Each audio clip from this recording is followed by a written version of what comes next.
aqui lá dos Estados Unidos, notícia que saiu aqui agora há 5 minutinhos de que a diretora do Serviço Secreto dos Estados Unidos, a Kimberly Chattel, renunciou ao cargo. Ela que a gente tem acompanhado aí, vem sido bem pressionada desde o atentado contra Trump, há 10 dias atrás. A diretora do Serviço Secreto admitiu no Congresso ontem, a gente acompanhou uma fala dela, de que a agência falhou quando o candidato Trump sofreu a tentativa de assassinato no comício na Pensilvânia. Fala dela que, abre aspas, nós falhamos. Como diretora do Serviço Secreto dos Estados Unidos, assumo total responsabilidade por qualquer falha de segurança. A tentativa de assassinato do ex-presidente Donald Trump é a falha operacional mais significativa do Serviço Secreto em décadas. Ela vem enfrentando aí uma série de pedidos republicanos para sua remoção, prestou depoimento ali então perante o Comitê de Supervisão da Câmara dos Representantes,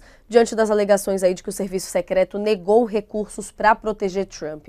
Ela disse que a segurança do ex-presidente tinha aumentado antes do tiroteio. Nessa fala ontem também, ela disse aqui, abre aspas, o nível de segurança fornecido ao ex-presidente aumentou bem antes da campanha e tem aumentado constantemente conforme as ameaças evoluem. Nossa missão não é política, é literalmente uma questão de vida ou morte. Isso nessa audiência na segunda-feira, que marcou aí a primeira rodada da investigação do Congresso sobre a tentativa de assassinato do Trump. A gente comentava aqui mais cedo de como está sendo veloz essa discussão toda a campanha eleitoral lá nos Estados Unidos, está tudo sendo muito rápido, que foi 10 dias atrás esse atentado e já não se falava mais muito dele por causa dessa reviravolta, da desistência do Biden, Josias, mas queria uma análise sua, porque essa parte da investigação ainda é muito importante e ainda vai repercutir bastante daqui para frente. Como é que você viu aí, então, essa renúncia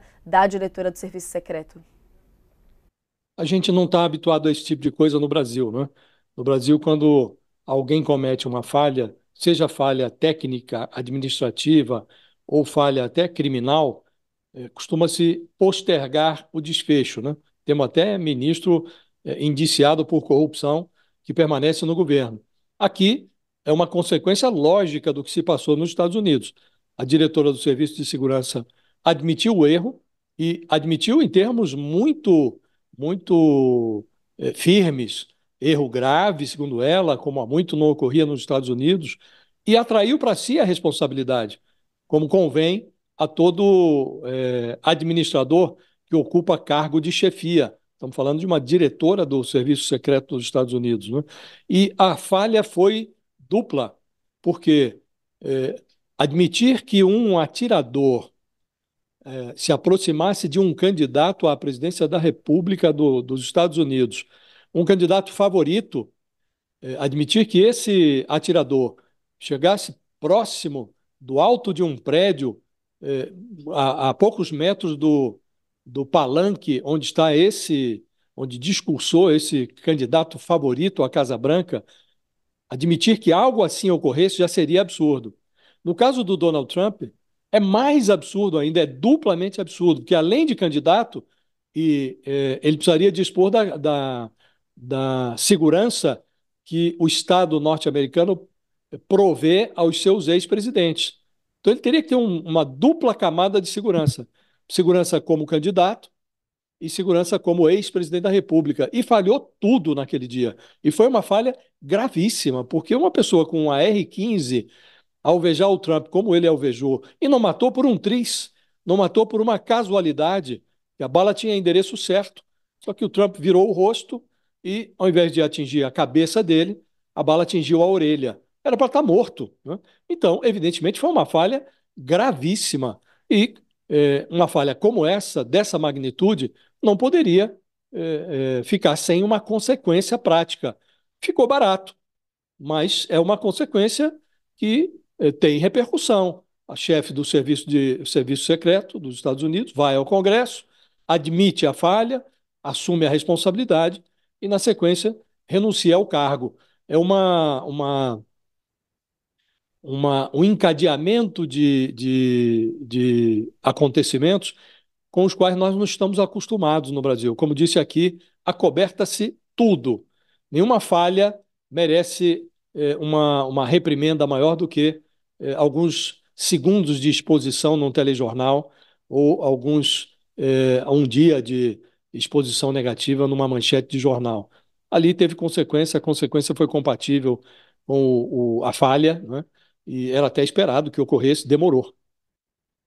Desde o começo ali a gente, apesar de não ter os detalhes, sabia que falha claramente tinha acontecido, né, Sakamoto? Como é que você vê então aí ela assumindo esse ponto e o que a gente já sabe até então agora com o desenrolar, com o passar do tempo desse atentado? Natália, até agora, né, as informações reveladas mostram que o atirador, né, o jovem, ele agiu como um lobo solitário. Até agora não foram revelados comparsas, né, nem nenhuma ligação dele com algum grande grupo político, não, o que pode apontar uma pessoa com problemas mentais que agiu de forma solitária, da mesma forma que aconteceu no Brasil em 6 de setembro de 2018 com o então candidato e depois presidente Jair Bolsonaro, né?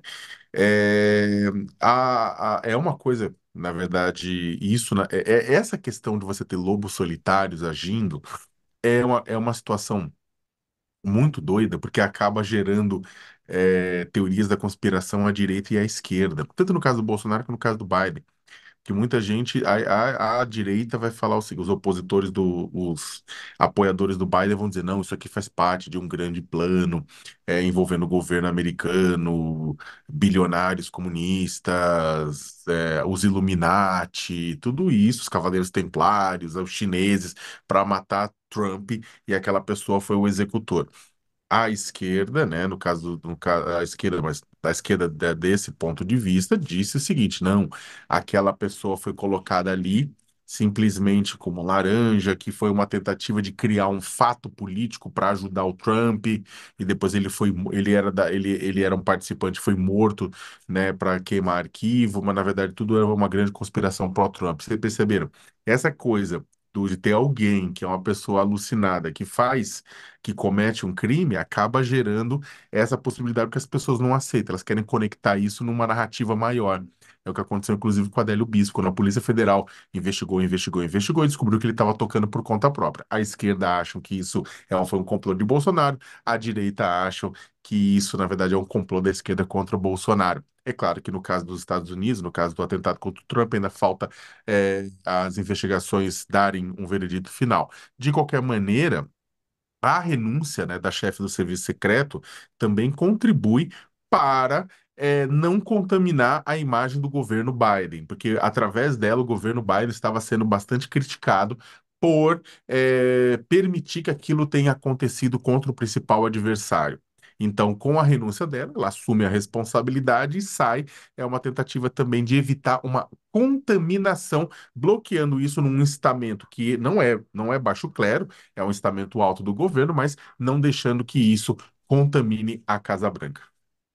Não, eu estava até abrindo aqui o New York Times, óbvio que já é aqui o destaque principal da página deles, repercussão que vai acontecer aí ao longo do dia, essa renúncia dela, mas estava querendo puxar um pouquinho mais com vocês também sobre essas questões da investigação em torno do atentado, né, Sakamoto e Josias. Estava vendo aqui, logo abaixo do destaque principal do New York Times, eles trazem também que os principais republicanos e democratas na Câmara dos Representantes fecharam um acordo para liderar as investigações sobre a tentativa de assassinato do Trump, um inquérito bipartidário aí sobre o tiroteio. A gente estava falando